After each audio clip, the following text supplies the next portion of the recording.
이 이른 새벽 주님의 전에 나오신 사랑하는 성도 여러분들을 주님의 이름으로 축복하고 또 환영합니다. 여러분, 제가 문제를 하나 좀 내보겠습니다. 한번 맞춰보시길 바랍니다.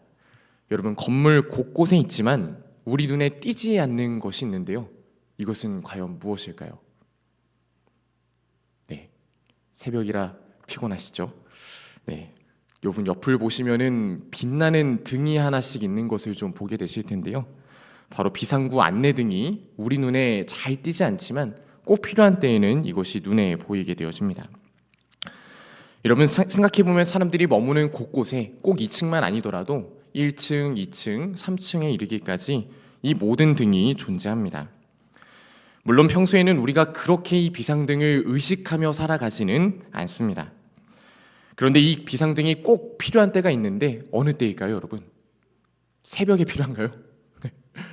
불이 났을 때 혹은 위급한 상황이 생겼을 때 이 불이 우리에게는 생명을 살리는 안내등으로 역할을 감당하게 됩니다.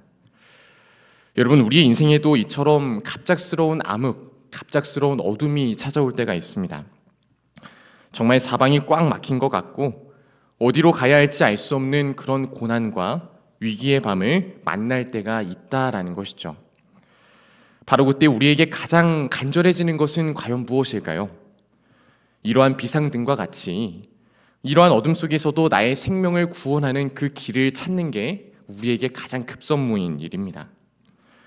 그렇다면 성도의 삶에 있어서 이 구원의 빛, 그 비상등을 우리는 과연 어디에서 발견해 나갈 수 있을까요?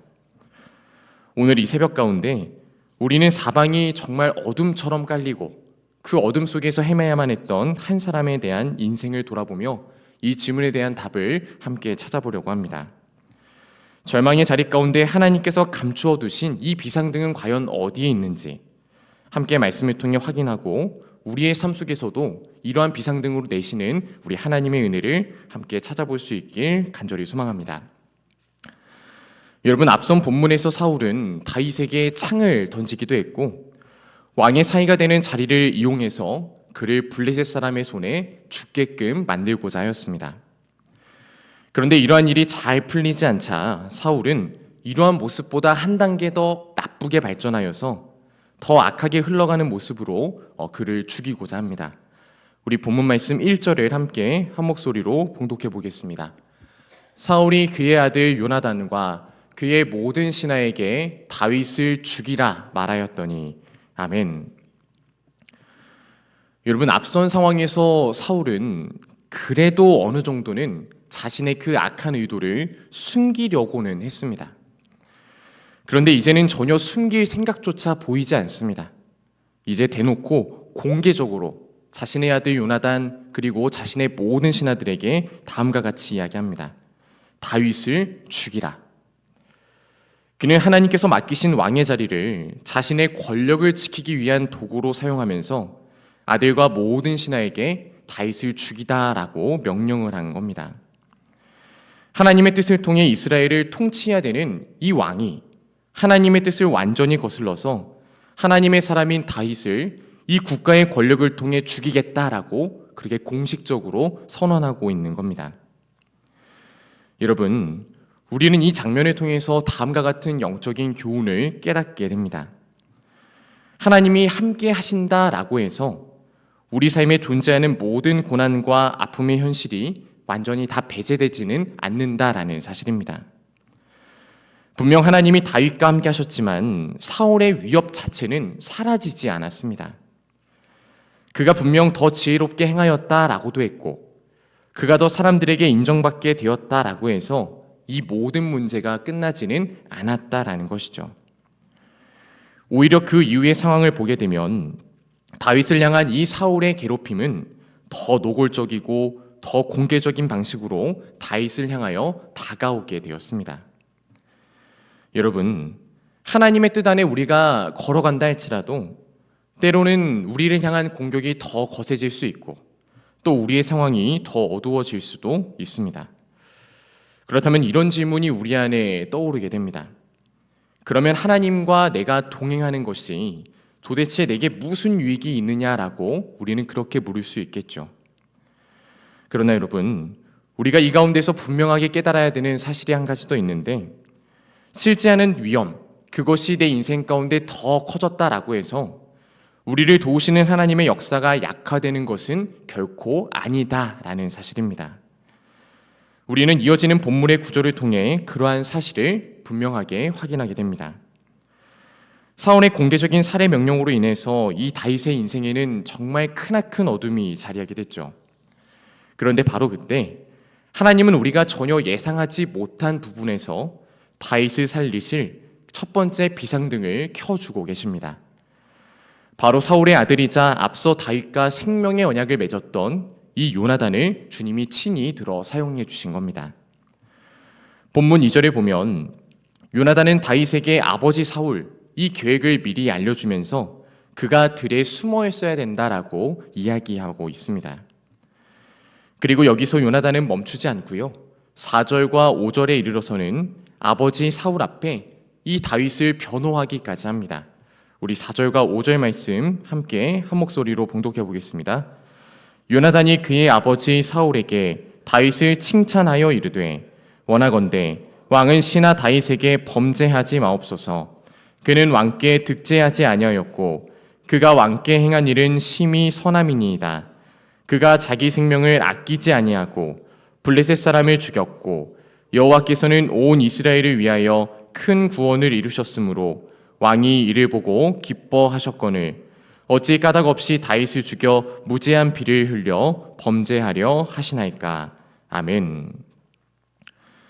여러분, 이 말, 다윗을 칭찬하는 말, 요나단이 이 말을 하는 것이 정말로 쉬웠을까요? 어려운 일이었을까요?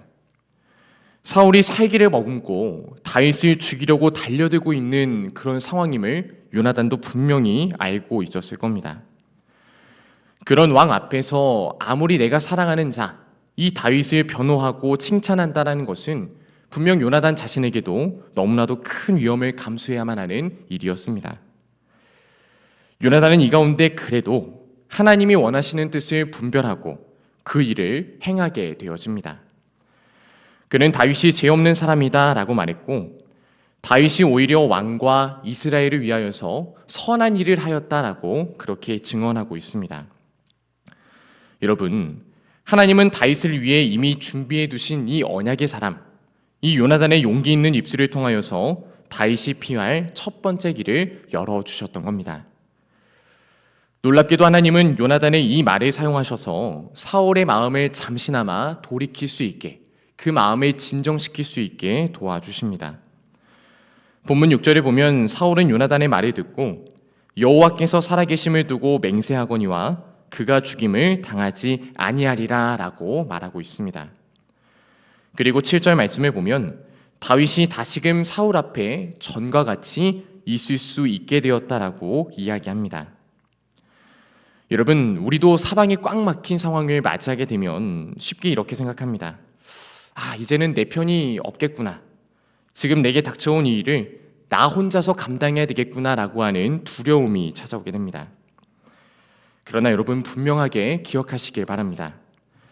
하나님은 우리가 철저히 고립되었다라고 느끼는 자리에서 이미 우리 삶에 심어두신 그런 사람들을 통해 뜻밖의 말 한마디를 통해서 피할 길을 내실 수도 있는 분이시다라는 사실을 우리는 잊지 말아야만 합니다. 그러므로 환경의 어둠만을 바라보시면서 여러분들 낙심하지 마시고요. 그 어둠 속에서도 조용히 살 길을 비추고 계시는 그 하나님의 신실하신 손길을 여러분들 꼭 믿으시길, 일단 그것을 볼 수 있는 믿음의 눈이 열려지기를 주님의 이름으로 간절히 소망합니다. 여러분, 오늘 이야기가 요나단의 아름다운 설득 그리고 사울의 맹세를 통하여서 마무리되었다라고 한다면 아마 모두가 바라는 행복한 결말을 우리가 보게 되었을 겁니다. 그렇지만 안타깝게도 다윗을 죽이지 아니하리라 라고 하는 이 사울의 맹세는 그리 오래가지를 못했습니다. 전쟁이 다시 일어나고 다윗이 그 블레셋 사람들을 이기는 가운데 그가 큰 공을 세우게 되어지자 사울의 마음속에 또다시 두려움과 시기심이 고개를 쳐들게 됩니다. 결국 사울은 수금을 타고 있는 이 다윗을 향하여서 또 한 번 더 창을 던지게 됩니다. 그리고 이번에는 거기서 멈추지 않고요. 전령들을 다윗의 집으로 보내어서 밤을 새고 그 집을 지키고 있다가 아침에 그를 죽이라 라고 직접적인 명령을 내리고 있습니다. 요나단이라는 첫 번째 비상등을 통해 겨우 한숨 돌리고 이제는 내가 살았구나 라고 그렇게 기쁨을 누리기도 전에 다윗의 인생에 더 깊은 어둠이, 더 깊은 위기가 찾아오게 된 겁니다. 진퇴양난의 상황으로 인간적으로 보면 전혀 빠져나갈 길이 없는 그런 상황이었습니다. 그런데 바로 그때 하나님께서는 다윗의 인생의 두 번째 비상등을 켜주고 계십니다. 이번에는 요나단이 아니라 이 미갈을 통하여서 일하시기 시작한 겁니다. 우리 11절 하반절 말씀을 함께 한 목소리로 봉독해 보겠습니다. 다윗이 이 밤에 당신의 생명을 구하지 아니하면 내일에는 죽임을 당하리라 하고 아멘. 여러분, 미갈은 사울의 전령들을 피하여서 다윗을 창문으로 달아내려 그를 도망치게 해 주었습니다. 여러분, 근데 미갈이 어떤 인물이었는지 기억하시지요? 그는 다윗을 사랑하는 자이기는 했지만 어찌되었든 아버지 사울로 인하여서 다윗을 올무 잡히게 할 만한 존재였습니다. 그게 바로 사울의 계획이었고요. 미갈과 사울을 결혼시켰던 이유였기 때문입니다. 그러나 하나님은 이러한 미갈을 통해서도 다윗이 살 길을 얻을 수 있게 해주셨습니다. 사람의 악한 계산이 아무리 치밀해 보여도 하나님의 섭리 안에서는 그것마저도 하나님의 구원의 도구가 될 수 있다는 걸 하나님은 놀랍게 보여주신 겁니다. 그런데 여러분, 또다시 이런 생각이 들 수 있죠. 하나님은 그분의 능력을 통하여서 사울의 생명을 빼앗아 가시든지 다윗이 사울을 대적할 군대를 조직하여서 쿠데타를 일으키든지 가장 확실한 방법을 취하게 하시면 좋을 텐데 왜 이리 뺑뺑 돌아가게 하시는가라고 우리는 생각해 볼 수 있습니다. 왜 의인이었던 다윗이 비참하게, 그것도 밤중에 창문을 통하여서 이렇게 도망칠 수밖에 없었을까요? 우리 생각에는 하나님께서 사울을 단번에 꺾으시고 다윗이 더 이상 도망하지 않도록 하는 것이 분명 최선책처럼 보이는 게 당연합니다. 악인이 그 자리에서 심판받고 의인이 왕궁 안에서 평안하게 지내는 것이 우리의 눈에는 가장 좋은 길로 보이기 때문입니다. 반대로 밤중에 창문으로 내려가 도망자의 길을 삼는 것은 너무나도 초라한 차선책처럼 보이게 됩니다. 그러나 여러분, 하나님은 우리가 최선책이라고 생각하는 그런 방식으로 일하시지 않는다라는 사실을 우리는 분명하게 기억해야만 합니다. 하나님에게는 하나님만이 알고 계시는 그분의 계획이 있기 때문입니다. 우리는 우리가 보기에 비참해 보일지라도 다윗을 그렇게 인도하시는 분이 어떤 인간이 아니라, 어떠한 존재가 아니라 하나님이시다라는 사실을 분명하게 잊지 말아야 합니다. 이후에 나올 내용이지만 우리는 왜 하나님께서 다윗을 이렇게 인도하셨는지 너무나도 잘 알고 있습니다. 그에게 이 시간이 힘들기는 하겠지만 분명 필요한 시간이었기 때문입니다. 이는 그를 더 존귀한 자로 사용하시기 위해서, 그가 지금보다도 더 하나님만을 의지하는 그런 인생을 살게 하시기 위해서, 사울과 같은 실수를 범하는 그런 왕이 되지 않게 하기 위해서 그를 도망자의 삶으로, 그를 광야로 인도해 내신 겁니다. 고난과 고통을 싫어하는 인간에게는 이것이 분명히 최악의 길처럼 보이겠지만 하나님에게 있어서는 이것이 바로 최선의 길이었던 겁니다. 사랑하는 성도 여러분, 우리도 인생을 살아가다 보면 문제가 단번에 해결되지 않고 자꾸만 상황이 꼬이는 것만 같고 멀리 돌아가는 것만 같은 답답한 시간을 우리가 마주해야 될 때가 있습니다.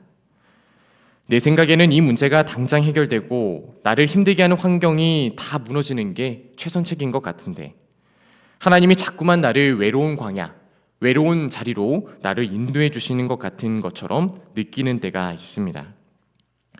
그래서 마음속에 이런 원망이 찾아오게 되죠. 하나님, 왜 이렇게 나를 돌아가게 하시나요? 하나님, 왜 이렇게 나를 초라한 길로 걸어가게 하십니까? 라는 원망이 자연스럽게 들게 됩니다. 그러나 오늘 말씀 앞에서 우리가 붙들어야 될 사실은 하나님이 우리를 인도하시는 길이다라고 한다면 그것이 바로 우리를 가장 온전하게 살리시는 하나님의 방법이요, 하나님의 길일 수 있다라는 사실입니다.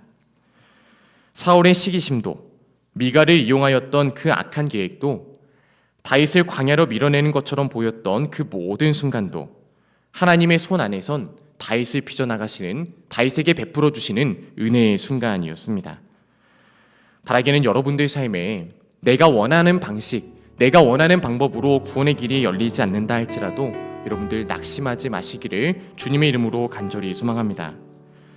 겨우 저 작은 창문 하나로 빠져나갈 수밖에 없었던 이 다윗을 생각해 보시길 바랍니다.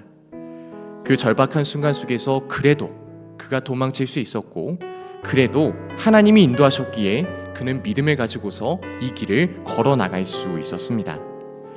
오늘도 우리의 삶 가운데 이러한 살길, 내 삶의 비상등을 내어주시는 그 하나님을 온전히 신뢰하시며 믿음의 발걸음 담대하게 걸어가시기를 주님의 이름으로 간절히 소망합니다. 우리 함께 기도하겠습니다.